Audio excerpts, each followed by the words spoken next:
Ngoro. I represent the good people of Boki, Ikom in Cross River State. It gives me pleasure to be part of this debate in support of this great issue of malaria in our country. Mr. Speaker, I completely agree with my colleague, the mover of this motion, that there should be a new policy direction on the management of malaria in our country. I do not, however, agree on the direction his motion points to, because his motion is looking solely on how malaria would be treated in Nigeria. Our entire policy on the treatment and management of Nigeria by his motion is costing us 139 billion each year. Out of this 139 billion, I would like the House to know that 905 billion is on malaria drugs alone. This management policy he has not talked about the 300,000 lives that malaria is costing Nigeria annually. Most of these lives are women and children. They are the most vulnerable to malaria. This is the cost of managing malaria in Nigeria.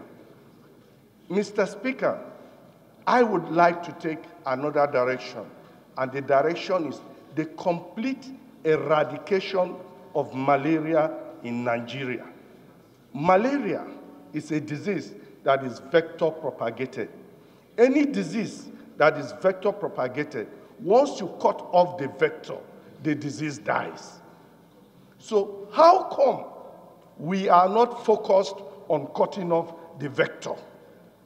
How come we are thinking of mosquito-treated nets? How come we are thinking of artesunate and the rest of the drugs? Why are we not focused on cutting off the vector? Mr. Speaker, Sub-Saharan Africa is not the only part of the world that has suffered from malaria. Malaria, the word malaria itself, is an Italian word. That means they had malaria too. Mal-area. Mal means bad. Area means air. The supposition then was that it was the air in the swamps, the bad air in the swamps, that caused the disease before it was linked to mosquito. So we had malaria everywhere else in the world, but malaria has been eradicated in most parts of the world.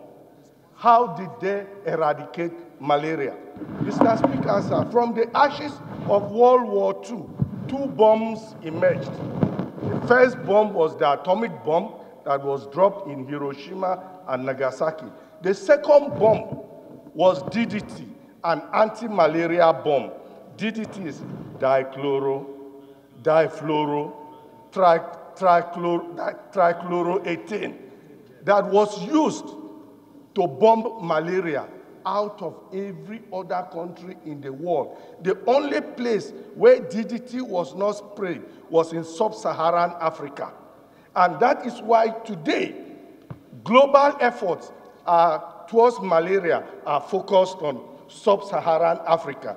The reason why it was not sprayed, by 1960, there was a policy that DDT was affecting the lives of birds and insects, so it was banned by the World Health Organization. Fortunately for us, in 2005, that ban was lifted.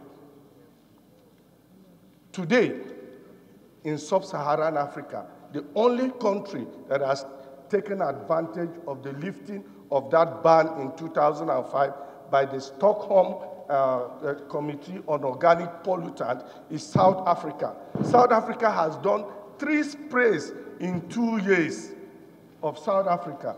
The malaria burden in South Africa has been reduced to 1%. So if we could just as a country apply to spray DDT, there will be no issue of budgetary provisions annually. It will be a one-off thing. We spray, we do 3 sprays, malaria ends. The cost of buying drug ends. Children dying ends. Our wives dying in maternity ward ends. DDT is the answer.